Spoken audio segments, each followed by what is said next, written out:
नाशिकमधील जळीतकांडाकडे वळूया। नाशिकमधल्या सिडको परिसरामध्ये सलग दुसऱ्यांदा दुचाकी जाळण्याचा धक्कादायक प्रकार समोर आलाय।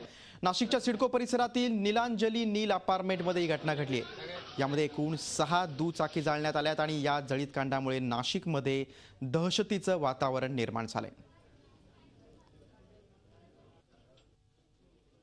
जळीतकांडामुळे नाशिकमध्ये दहशतीचं वातावरण आहे। 2 दिवसात 2 घटना अशा प्रकारे घडलेल्या आहेत आणि गेल्या काही महिन्यातला किंवा वर्षाचा आढावा घेतला तर सातत्याने असे प्रकार नाशिकमध्ये घडतायत। आणि याच महत्त्वाच्या बातमी संदर्भात आपण थेट पोलीस आयुक्तांशी बोलणार आहोत। नाशिकचे पोलीस आयुक्त एस जगन्नाथ आपल्या सोबत आहेत। जगन्नाथ सर, गेल्या काही महिन्यातल्या जर घटना काढल्या तर वारंवार नाशिकमध्ये असे प्रकार घडतायत। समाजकंटकांना पोलिसांचा वचक राहिला नाही, काय सांगाल?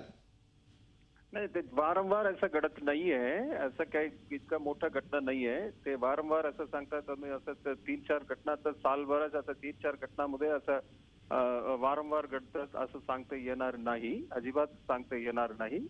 काय असं ते काय विनाकारण असं काय करणारे 2-3 लोक असेल ते आपल्याकडे आता नाव निष्पन्न झालेलं आहे। आम्ही ते लगेच तक आम्ही कारवाई करणार आहोत। ते आपल्या पोलीस लोकांच्या मागे आहे। पण सिडको परिसरातच अशा घटना वारंवार घडतायत। बरोबर आहे। सिडको घटनात म्हणजे सिडको घटनात सिडको भाग पण तसंच आहे। सिडकोला मोठा एरिया आहे, इंडस्ट्रियल एरिया आहे, बरेच लेबरची संख्या तिथे आहे। काय मुलांची काय नोकरी नाही, काय नाही तसा प्रकारची आहे। ते काय असं होत आहे, ते मोठा एरिया आहे म्हणून तिथे पोलीसचे प्रेझेन्स पण जास्त आहे, पेट्रोलिंग पण तिथे जास्त आहे आणि पोलिसांची कडक कारवाई होते म्हणूनच असं ते काहीतरी करावं असा उद्देशाने। मग गेल्या 2 दिवसात ज्या 2 घटना घडलेल्या त्या संदर्भात कोणाला ताब्यात घेतलंय का? काय कारवाई झाली आहे का? कारवाई होणारच आहे। आता कारवाई आपलं नाव निष्पन्न झालेलं आहे। पोलिसांची वचक कारवाई तिथे होत असल्यामुळेच ते काहीतरी प्रॉब्लेम क्रिएट करावा असा उद्देशाने ते होत आहे तिथे।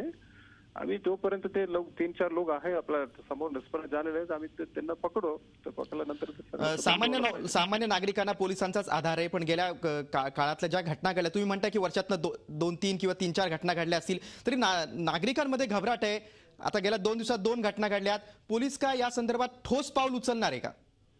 ठोस पाव आम्ही उचललेला आहे। ठोस पाव उचललेला म्हणजे आता तिथल्या या भागात आता आजपासून एक नवीन पोलीस चौकी आम्ही सुरू करणार आहोत आणि तिथे चौकीमध्ये आम्ही एक विशेष पोलीस पार्टी तिथे आम्ही तैनात करणार आहोत आणि लोकांची मदतीने आणि पेट्रोलिंग आणखीन वाढवायची आहे। काही पोलीस मित्र पण तयार झालेला आहे पोलिसांसोबत पेट्रोलिंग करायला।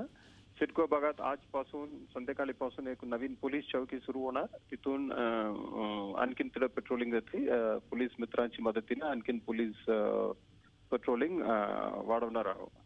जगन्नाथ सर, तुम्ही तुमची भूमिका मांडलीत। आता पोलीस काय उपाययोजना करणार आहेत, खास करून सिडको भागात काय उपाययोजना करणार आहेत ते तुम्ही सांगितलं। पण कुठेतरी नागरिकांचा एक थोडासा नाराज सुरू आहे की पोलिसांचा आता धाकच उरला नाही असं नागरिक थेट बोलतात। आमच्याकडे सुद्धा काही फोन आलेले आहेत। फोन आलेले ते देखो असं तर नागरिकांची ती घटना घडत आहे याबद्दल काय करायचे आम्ही करत असतो।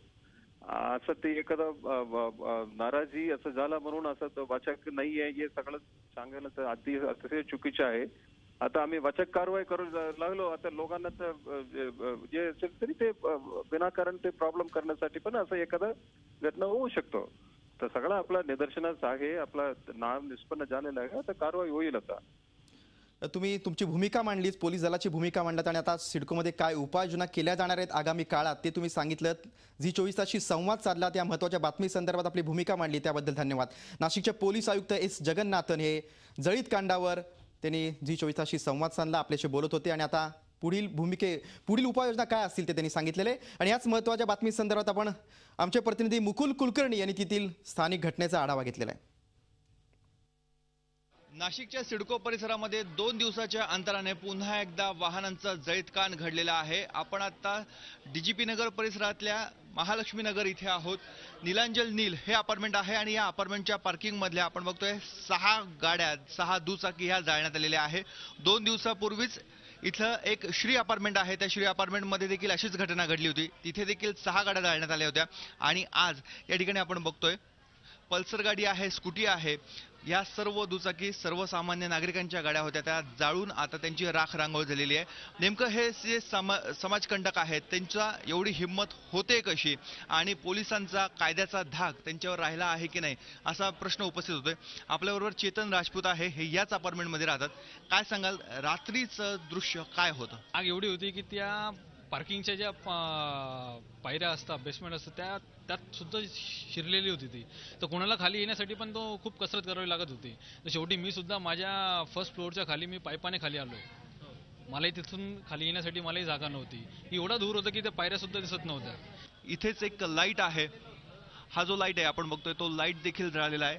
इथे वरती किचन आहे एका कुटुंबाचं आणि तिथे गॅस सिलेंडरची टाकी आहे. या स्थानिकांचं म्हणणं आहे ही आग जर लवकर आटोक्यात आली नसती तर कदाचित ती आग भडकत खिडकीतनं त्या सिलेंडरच्या टाकीपर्यंत गेली असती आणि मोठा स्फोट देखील झाला असता. झी 24 तास रहा एक पाऊल पुढे.